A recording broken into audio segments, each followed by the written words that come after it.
Hello, everyone, and welcome to today's discussion on workplace inclusivity and well-being. We are going to be drawing on some insights from the latest research and current trends in workplace well-being for you guys to gain some knowledge on the hot topics that are currently happening. So I want to kick it off by introducing us. We are both working at Ellis Advantage. E standing for effective, L for leadership, I for inclusive, and S for solutions, a pioneering company founded by Sheila Walsh. This company is dedicated to revolutionizing the landscape of inclusive leadership and organizational development. Sheila has helped countless organizations and top leadership executives create workplaces where diversity thrives and every individual feels valued and empowered. My role specifically, I'm Kalina Drakulik, and I am the Neurodiversity Workplace Inclusion Assistant. My area of special interest is neurodiversity, where it intersects with inclusive education. And I'm Francesca Lloyd. I also work at Ellis Advantage alongside Kalina, and my role is Leadership and Organizational Development Assistant with a special interest in diversity and inclusion. So we'll have a quick overview of what we'll cover today. We're really diving into the top key findings of a specific research outcome on employee well-being to give you a great insight into the trends and topics shaping workplace well-being in today's environment.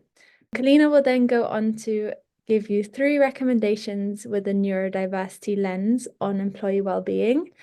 And both of us will also talk about how inclusive leadership relates to employee well-being and how we can link it back to the data.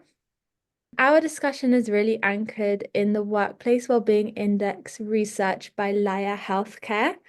This is a study that used Spark Research Agency's data, and Spark Research Agency is an ongoing platform, so it's ongoing research looking at changing workplace practices, recruitment and retention, mental and physical health issues, and more employee-related topics and trends. The data consists of 1,000 employees and 200 different employers in Ireland, and it was taken from May to July in 2023. So let's look at the main findings that this research found. Firstly, we can see that intense anxiety is intensifying. So despite the fact that overall anxiety levels are on the decline, it still remains really high, with over 84% of people still feeling some level of anxiety. And the small cohort group of people feeling anxious all the time has increased from 6% to 15% since 2020, with 1 out of 3 individuals feeling anxious consistently. And what's related to this is the second point, obviously, the cost of living concerns, which we'll touch upon later. But rising cost of living is one of the top 3 stresses of what's causing people to be anxious at the moment. So money worries and household financial security is a hot topic at the moment, and everyone is really struggling with it. And this is obviously really linked to the increase in intense anxiety as well. Another thing that we've seen in the data is a rise in substance abuse. So this is 2 times more likely to occur in men than women. And yeah, it's notably affecting men. We're seeing, on a more positive note, a strengthened leadership in health and well-being. So employees are really feeling that their leaders are encouraging them to take charge of their mental health and support their mental health, with 62% of the employees in the study feeling encouraged by leadership to take care of their mental health, which is a pretty good number. We're also seeing, quite contradictory to point number 3, a gender disparity in well-being, that women are reporting poor mental health compared to men, with 36% of women reporting very good or good mental health compared to 48% of men reporting very good or good mental health. So those are the first 5 main findings. We'll then go on to the other 5. So we're seeing a rise in job satisfaction, with 31% reporting job satisfaction in 2023 because of more work-life balance and greater flexibility in their work hours. We're also seeing a shift of flexible working hours, obviously post-COVID. We're now in the hybrid working model with 40% of employers offering flexibility for employees to schedule their own days. And in addition to this, obviously the adoption of in-office days. So employees are quite concerned about losing the culture of the company. So they're making it mandatory for 2 days a week employees to go into the office. And to round this off, people are still also feeling more productive at home since 2020. So we have 84% of employees feeling equally as productive at home or in the office, which is a great sign, which means that they have set up their home work environment really well. And yeah, lastly, we're seeing a greater surge in a shorter work week. So the 4-day work week has really hit it off in HR professional discussions, with 40% of HR professionals saying that it's in their business plan to introduce this shorter work week. And 29% of this 40% have already introduced it. So that's very lucky to the employees who have a long weekend. And this has risen, it's from 18% in 2022. So before we delve into anything else, just a quick recap of the 10 key findings of Leah's Workplace Wellbeing Index. We're seeing an increase in intense anxiety. We're seeing cost of living concerns contributing to this. We're also seeing a rise in substance abuse struggles, and this data shows a gender disparity that women have poorer mental health than men at the moment in this cohort of 1,000 employees in Ireland. But more positive note, we're seeing a strengthened health leadership, so leaders really encouraging employees to take charge of their mental health more. We're seeing a shift in flexible working hours post-COVID. We're also seeing companies adopting in-office days. We're seeing at-home productivity surge and a trend of shorter work weeks. So, Kalina, let's discuss these findings. Do you have any thoughts on these 10 key topics that we've just discussed? Yeah, I'm going to go back a slide to highlight number 2, the cost of living. I'd love to talk about this because I'm currently living in Dublin, Ireland for my internship at Ellis Advantage and also my master's degree at University College Dublin. And there is currently a housing crisis in Ireland. So I'm kind of here witnessing it firsthand. And it's a tough market. I've personally had my own struggles with it, and it can be super stressful. I know a lot of my friends have also experienced the same thing. And there are definitely days that I have brought this to work because sometimes it's hard to leave all your stress at home. But thankfully, working at Ellis Advantage, the culture and work environment is super supportive and understanding. So I've been able to lean into that to provide me some support for any of the external stresses that I've faced with that. Yeah, that's definitely a great point. And I think to right here, this data was taken from May to June in 2023, and situations and circumstances have actually only worsened in the past year. So I definitely think this is something to take offline. HR professionals really need to discuss how they can maybe help and support well-being around that if it's increasing anxiety in the workplace. But thanks for the anecdote as well. Yeah, absolutely. I'm curious if you have any further thoughts after reading all this research. Well, I think something that really stood out to me and was the contradictory evidence or data here with women having poor mental health, but then substance abusers being 2 times more likely in men.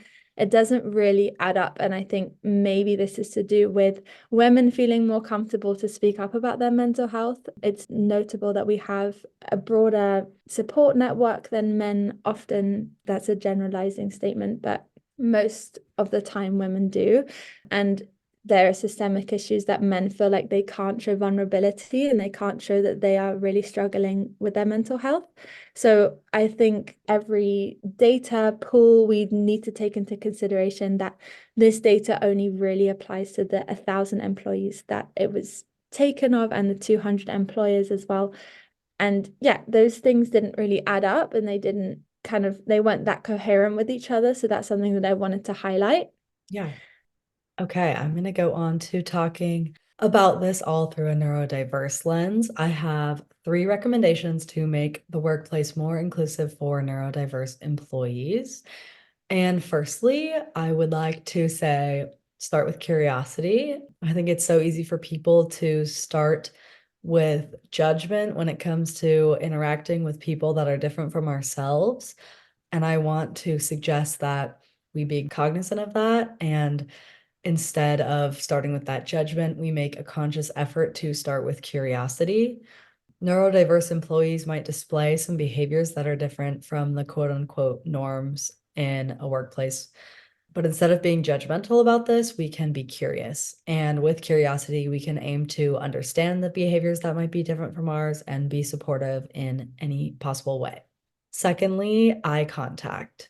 Something that is important to a lot of people in a professional setting is eye contact. I think it's something I was always taught growing up. But when looking through a neurodiverse lens, it's somewhat exclusionary. It's very common amongst neurodiverse people to not make direct eye contact. It is avoided and it can be uncomfortable for them. But in the workplace, this could be seen as a lack of respect or distraction from the employee. But to be inclusive, we need to let go of this expectation and thought that eye contact is mandatory, because for these employees, it's just not comfortable and it's not personal. It's not a sign of disrespect or distraction. It's just how they function best. Then I want to go on to the next slide, has a couple suggestions within a suggestion. This consists of tips for effective communication with neurodiverse employees. So, avoiding sarcasm, number one. Sarcasm might seem natural to some, but for neurodiverse persons, it can be incredibly confusing. They may not register that what you're saying is unserious or a joke, and so they will most likely take it literally. And if you are joking about a work task or just joking in general, it might confuse them. They won't understand that you're joking or you're being sarcastic with them. So it's best to keep your communication literal to avoid any stress or confusion that that might cause. Additionally, we want to avoid information overload. I think everyone wants to avoid that because it can be stressful when you receive too much information at once and then it kind of leaves you feeling helpless. So, when giving instructions or information to neurodiverse employees, we want to be sure to be clear and concise. In effort to avoid this overwhelm, give chunks of information at a time so that they can process at their own pace, and then they can move forward when they're ready. Building off of that, we want to be clear, speak clearly, allow time to process, and check for understanding. Neurodiversity comes in a variety of different forms, and every individual has their own set of needs. So, in order to get the most productivity from each employee, employers should be completely clear and literal with all communication. Then they should allow the employee time to process the information given to them and then check for understanding.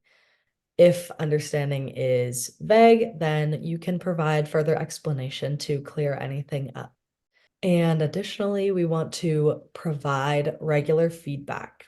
I think that feedback is helpful to all employees everywhere. It's super important to helping a business grow. So if we offer this regularly, employees will understand what they're doing well and what might need improvement so that they can make some changes. And when we are providing feedback to neurodiverse employees, we want to be sensitive to each person's own individualities and needs. And lastly, I would like to say be flexible, understand that each person has their own set of needs. And in order to create a truly inclusive environment where neurodiverse employees will feel safe, comfortable, and thrive, employers need to understand the individuality and needs of each person, offer support when necessary, and also be accommodating. That's super interesting, and I think also very practical advice that people can take home. Just for the audience who is unfamiliar with the term neurodiversity, could you please define this and what population are we talking about here? Yeah, absolutely. So, neurodiversity is a term used to describe the differences in the way that each individual's brains work. And the idea here is that there is no right way for a brain to function. There are a variety of different ways that people perceive and respond to the world around them. And we would like to, especially talking about inclusive leadership, celebrate these differences as they make us all unique and give us our own set of individual strengths. So, some of the populations here that represent neurodiversity are people with ADHD, autism spectrum disorder, dyspraxia, and dyslexia. Great, thanks for clearing that up. I mean, I've never researched it before, so it's also really interesting for me to know. And just out of all the recommendations on this screen for effective communications with neurodiverse employees, what are the two key takeaways that our audience can take home with them, the things that you think most important? Yeah, I think I have to say that being flexible and being clear are probably the two most important takeaways. Being clear is just so important to each employee's understanding of their tasks and expectations, especially in the workplace. And with being flexible in today's society, we're all facing our own set of problems. And it's just super important to be kind to each other, be understanding, and be accommodating. I really want to emphasize that because if we're trying to create inclusive environments, you need to be a flexible employee, employer, and coworker. Great, thanks. I think that's super useful information. We're gonna look at employee well-being from an inclusive leadership lens because that's really the key topic at the moment at IELTS Advantage with Sheila Walsh's new book. So, firstly, inclusive leadership really fosters a supportive and open culture, and this improves employee well-being so much. And we're gonna touch upon three aspects of inclusive leadership and how it really cultivates that culture. So, firstly, obviously, the flexibility in work. So, embracing free scheduling and hybrid working environment really it allows inclusivity because it accommodates for all employees and really acknowledges that they have their personal lives. So, embracing flexible work arrangements isn't just about convenience, but it's also about honoring the unique needs and commitments of your employees. And secondly, encouraging well-being initiatives. So inclusive leaders promote employee well-being by raising awareness, leading by example, and advocating for supportive policies. They can educate their employees on the importance of well-being by demonstrating its value through their own actions. So I think inclusive leadership, we all know that they go off role models. So it's really important for them to also show what they're doing for their mental health. So they feel like their subordinates and people that are under them can really just mirror what they're doing for their own mental health. So providing resources also in the company, such as counseling and wellness programs, also shows that they value their employees' mental health as well. And inclusive leaders empower employees to prioritize their health and take proactive steps towards improving their overall well-being. And lastly, valuing employees. So we kind of touched upon this earlier, but inclusive leadership does not look at an employee as a mere resource, but looks at employees much more holistically, has a humanistic approach, and it really recognizes the value of their diverse needs that they may have. So by valuing each team member and accepting them for all that they are, all their unique attributes, we cultivate a culture of inclusivity and respect. I love that last part, definitely. I would like to talk about emotional intelligence. I think this is a huge factor when we're talking about inclusive leadership.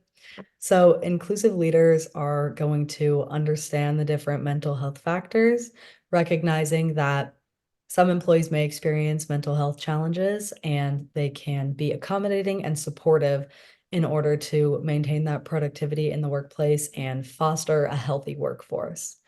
Additionally, active listening is super important for everyone. It's a life skill, but it's also incredibly important in the workplace. This leads to validation and empowerment. When leaders actively listen to their employees, they are validating their employees' thoughts, feelings, and experiences, creating a supportive environment where employees feel heard and understood. And when employees feel heard and understood, this reduces the feeling of stress and anxiety, and individuals are less likely to feel isolated or misunderstood in their workplace, which is super important. It also builds trust between leaders and employees, which is incredibly important for everyone. You want to trust your employer and you want them to trust you. And when people feel that their voices are heard and considered, they're more likely to communicate their ideas or struggles openly and honestly. And through active listening, we can gain insights into different challenges and stressors faced by employees and fellow people working at our companies. Lastly, less discrimination and harassment. Unfortunately, this is something that a lot of people have to deal with in the workplace, but inclusive workspaces are associated with a reduced negative impact on employees' mental health because there are far fewer instances of discrimination and harassment. This is going to create a safer and more supportive environment for all employees and contribute to their overall well-being, which we would all like to see. Everyone wants to work in a workplace that is healthy, safe, and supportive. Definitely agree. Emotional intelligence is a process, but such a key thing in leadership. So, the last slide here, we're going to talk about the inclusive leadership lens on employee well-being and its key principle of effective communication. So, if leaders have a communication style which allows employees to feel able to speak up about their mental health challenges, alleviating all fears of repercussions for expressing feelings of feeling overwhelmed or that they have too much workload, can really reduce anxiety and reduce mental health issues. I think this is down to the leader itself to create that environment and also the reciprocal exchange of vulnerability. Secondly, recognizing and valuing all perspectives. So employees will feel much happier, more engaged, and have a higher employee well-being if they feel like their voice is heard and they feel like they get respect and time for their unique contributions. This really can foster respectful communication from both ends and can also perhaps create opportunities for growth and success. And this is actually a quote from Sheila Walsh's book. And a super important one, which is stated many, many times in the literature of inclusive leadership, is psychological safety. And this really kind of stems into communicating support availability as well. So creating a psychologically safe workplace free from bullying, harassment, where employees can feel they can be totally authentic, totally themselves, and it just really contributes to their employee well-being as well. So yeah, I think that's all for the inclusive leadership lens. Kalina, did you have any thoughts or call out on inclusive leadership and employee well-being? Yeah, I would love to highlight the part that talks under communication about recognizing and valuing all perspectives. I think it's so crucial for employers to value their employees' individuality since each person is so unique and has their own perspectives to contribute. And that's something that I personally really love about working in a collaborative environment is it allows you to get perspectives that you may have never considered had you been working on your own. And I just think that's so cool. And it's something that is super important in the workplace. I would love to know if there's anything that really stood out to you about inclusive leadership. Yeah, also for sure. I think the supportive and open culture piece really ties into the data quite nicely. Obviously, post-COVID, there's been a rise in the hybrid working model, as we can see from the data, but also just personal experience. I mean, internship is online. It opens up a totally new level of inclusivity that we just never saw before COVID. And because it can accommodate to people's personal lives and they're scheduling their own work days, I think it can opens up a whole new pool of people that can work for your company. And yeah, it is great to see that this is now being embedded into the norm, even though this is a key component of inclusive leadership as well. I think naturally this more flexible style of working is increasing inclusivity in organizations. Absolutely, I 100% agree. So, yeah, that's all for today. But if you're really interested in inclusive leadership and how you can enhance organizational success and employee well-being, please get your hands on a copy of Sheila Walsh's new book. It launches on the 18th of May in 2024. We will link the pre-order down below. And yeah, that's all from us today. Yeah, thanks everyone for listening. Thanks for listening.